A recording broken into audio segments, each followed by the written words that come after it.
several times over. But through it all, certain things have remained largely the same. The Brotherhood of Steel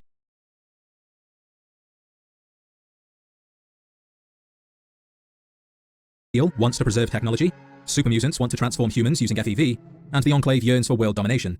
However, many things have been lost along the way. Certain factions and creatures have been forgotten, including dwarfs. Now, I'm not talking about dwarfs with a V, the short and stocky race of humanoids that always seem to be mining, smithing, or building something ahead of their time. Rather, those with a genetic mutation or medical condition generally defined by an average height of 4 feet 10 inches. The real-world demographic that appeared several times in Fallout 1 and Fallout 2, yet since that time, almost 25 years ago, characters with dwarfism have seemingly disappeared, which is quite strange. Before talking about why I think dwarfs have disappeared in later games, let's take a look at those characters with dwarfism and see if there's a reason as to why they no longer exist in Fallout. In Fallout 1, there's Gretch, Mitch, and Zach.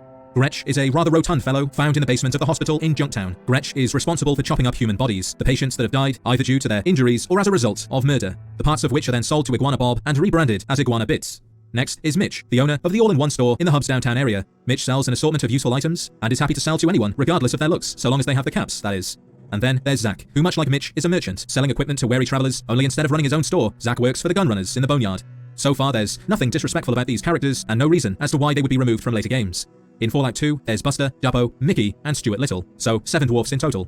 Buster is a cheerful merchant found in the NCR Bazaar, selling high-quality weapons at affordable prices at Buster's fine emporium of armament. There's not much else to say about Buster other than his name, which can be used as a mildly disrespectful form of address to a man or boy. In this case, it could be referring to his short stature or boyish height.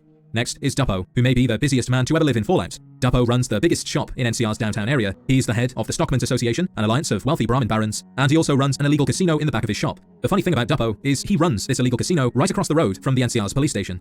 Then there's Mickey from Broken Hills, a spry gentleman who's currently searching the town for buried treasure. However, the only treasure found in Broken Hills is part of a quest given to the player by Typhon. And this quest can only be completed with Mickey's help, because the treasure, also known as Typhon's treasure, is at the center of town at the bottom of the well, and Mickey, due to his size, is the only person small enough to fit inside the well. So in order to complete the quest, the player has to make a deal with Mickey, where in return for his help, he gets half the treasure. After dropping down the well, Mickey finds the treasure and is delighted to see the sack full of sparkling jewels. However, a closer inspection reveals the jewels to be bottle caps, 10,000 of them. Wait a minute. Since the introduction of minted coinage by the NCR, bottle caps have been rendered worthless as legal tender, and as such, they can't. Hey, what's up guys? So in the Saw movie, Does YouTube feel different lately? Are you getting slammed with ads on the content you watch? Maybe even this video? Are you frustrated with ads and maybe even irritated with YouTube's monetization system? Well, you are not alone. My name is Zach and I love creating YouTube videos, but most importantly, I'm an avid YouTube viewer. In fact, YouTube is my primary source of entertainment. And if you're anything like me, YouTube has felt a little bit off lately. After my last video got over 2.5 million views, you all confirmed my suspicion that YouTube has changed. But something stood out to me faster than I can devour a whole pizza, and believe me, that's pretty fast. I received thousands of comments from all of you expressing your frustrations with ads on this platform and how that is a major part of why YouTube feels different. This problem not only affects viewers, but creators too. It's a complete mess, and it extends past just video ads. It extends past the creator economy. It affects the entire internet. So today I'm going to expose the truth on why YouTube has an ad problem and clear up all the mystery behind the subject. First, let's talk about ad types. It's no secret many ads that show up on YouTube are scams. There's multiple Reddit posts, videos, and news articles about this. YouTube's policy against fraud clearly states YouTube doesn't allow spam, scams, or other deceptive practices that take advantage of the YouTube community. But even with this policy, scam ads still exist. People also have reported extremely divisive political ads of varying beliefs across this platform. Apparently, a lot of things people normally would have zero interest in clicking. If you want nothing to do with politics and are constantly getting jammed with something down your throat, no matter which way you lean, that can be incredibly frustrating. Another issue people have is repetitive ads. I don't know about you, but I'll get the exact same ad over and over and over again. This drives me insane. I don't get it. If you're going to show me ads, at least give me a variety. And now for the core of this video, which is easily the biggest part people are complaining about: ad frequency. You're not crazy when you feel YouTube has increased the amount of ads it shows. Many of you are vocal about this in the comments, but it's not just YouTube commenters. People are taking this issue to Reddit and Twitter or X to voice their opinions. So what's going on here? For starters, in 2021, YouTube revised its terms of service to allow ads to appear on video channels that are not part of the YouTube partnership program, thus increasing the amount of ads on the platform significantly. Yes, all those one-hit wonder YouTube videos from 15 years ago now have ads on them, but more on that later. In 2022, an independent study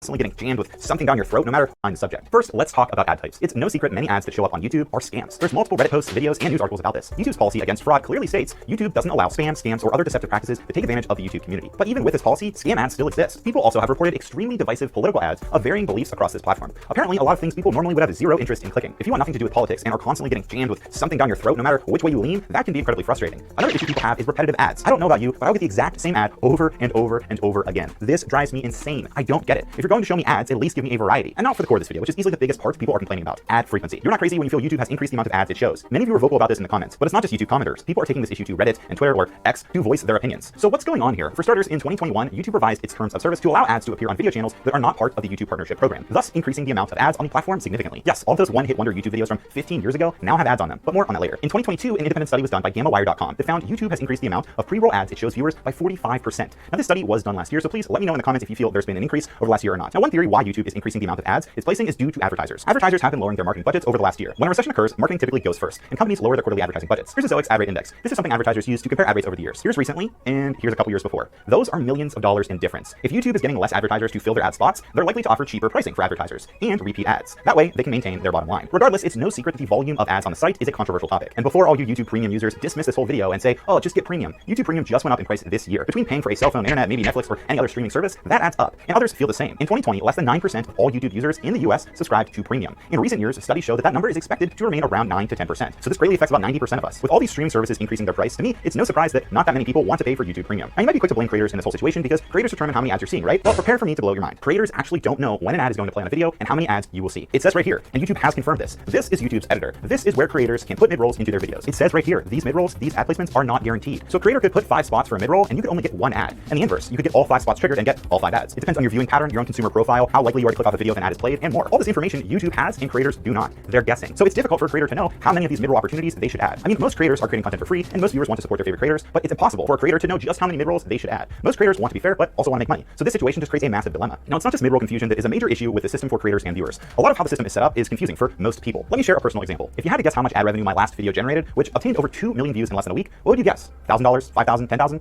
what if I told you for 2 million views, that video made $0? It's true. Let me explain. This isn't about copyright. I didn't break any rules. This is about YouTube's broken monetization system. Before I posted that video, I had 650 subscribers and around 1,600 hours watch time. Why does any of this matter? Well, in order to join the YouTube partnership program and get monetized on this platform, you need 1,000 subscribers and over 4,000 hours watch time within the last 12 months. Until you get those things, you do not get paid. Now, many of you may have not realized this when you watched that video because you were served ads. YouTube serves ads on those videos regardless if a channel is monetized or not. Like I said, they've been doing that since 2021. So I had tons of comments from people congratulating on me getting the bag. But the truth is, from those 2 million views, I didn't see a dime. And for full transparency, now I am monetized. Thankfully, as of Tuesday, I do qualify for my share of ad revenue. Now I'm just one person and that was just one video. But this is happening across the platform, which means YouTube is making millions of dollars and leaving creators in the dark. It doesn't help that the monetization process takes a long time. I received enough hours to qualify for the program on Thursday, but it took until Monday for the hours to show up so that I could apply. Plus, once you apply, you have to wait. This could take up to a month, which means small creators could be missing out on tons of money. To me, it's a bad system. I mean, it's counterintuitive as it does not incentivize creators to quote-unquote blow up. It makes me wonder how many creators are right about to qualify for monetization and are holding on to their best ideas because of this. But again, most viewers don't know. A lot of people see creators in YouTube and their videos and assume they're monetized. I mean, it kind of is misleading when YouTube is serving ads on every single video. Now, I don't expect YouTube to remove ads on every video not a part of the program, but at the end of the day, if a channel gets those subscribers and hours, in my opinion, a piggy bank should start. And that creator can receive those funds when they're accepted into the program. And if they are not, YouTube can accept that money and just keep it. But again, the system needs to be approved. There might be an entire month where creators are not seeing a dime of the income they qualify for. YouTube is literally keeping all of it. And for the record, YouTube has made an effort. They lowered the threshold to join the partnership program, but is it really enough? If YouTube wants to be a creator-first platform, perhaps it should change its approach. Now, I'm not a huge fan of Twitch. I think YouTube is a significantly better platform than Twitch from a creator's perspective. But one thing Twitch does right is channel memberships. With a Twitch channel membership, you can view someone's stream completely ad-free. Why can't YouTube do this? Why can't YouTube have a channel membership option for viewers to watch their favorite creators ad-free? That would solve so many people's issues. Now, YouTube Premium does pay creators, but it's typically fractions of what typically ad revenue generates. Now, I don't know about you, but I'd much rather pay $4.99 a month to support a creator directly and get their videos ad-free than pay $13.99 for YouTube Premium. There's tons of creators that I watch religiously on this platform. I'd love that. Or what if YouTube created a YouTube Premium Lite version for, let's say, $7.99 a month, where you could pick 10 creators that you can watch ad-free. Really, there could be lots of consumer and creator-friendly options. As I said in this video, I love this platform. I just want it to be better. But instead, we are stuck with either paying $13.99 a month or tons of ads, scam ads, repeat ads, and almost no transparency. To me, with all this being said, it's no surprise YouTube Premium isn't that popular, and everyone thinks YouTube feels different. Now, I was shocked with how many of you felt the same way I did about the algorithm. And I was even more shocked to see how many of you felt this way about ads. So do you agree? Please let me know. Thank you guys, and I will see you guys next time.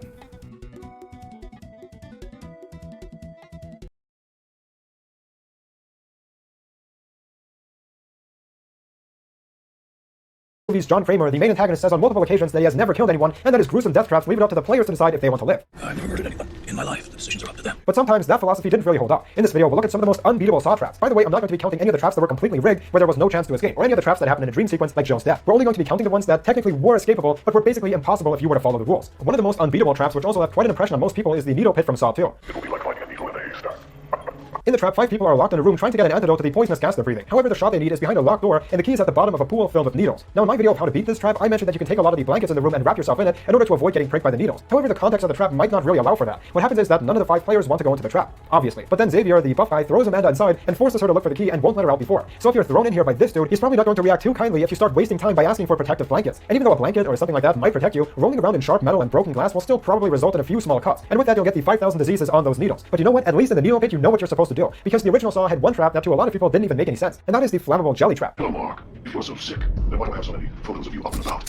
Now, I've watched this movie quite a few times with different people, and nobody ever understands what the hell Mark is even supposed to do. He wakes up alone in this room covered in flammable jelly. We see that there are also a bunch of numbers on the wall. Now Mark has to try out every number combination on a safe to open it and escape. But there are countless permutations of how these numbers can be interpreted. Like, is this a 5 or a 65 or 57? Or is it a completely worthless number that's just written there to throw you off? Well, the only way to find out is to walk barefoot across the floor, which is covered in glass. And you might forget what the combination was. Maybe you're on this side of the room and you try to remember a new set of 6 numbers in the right order,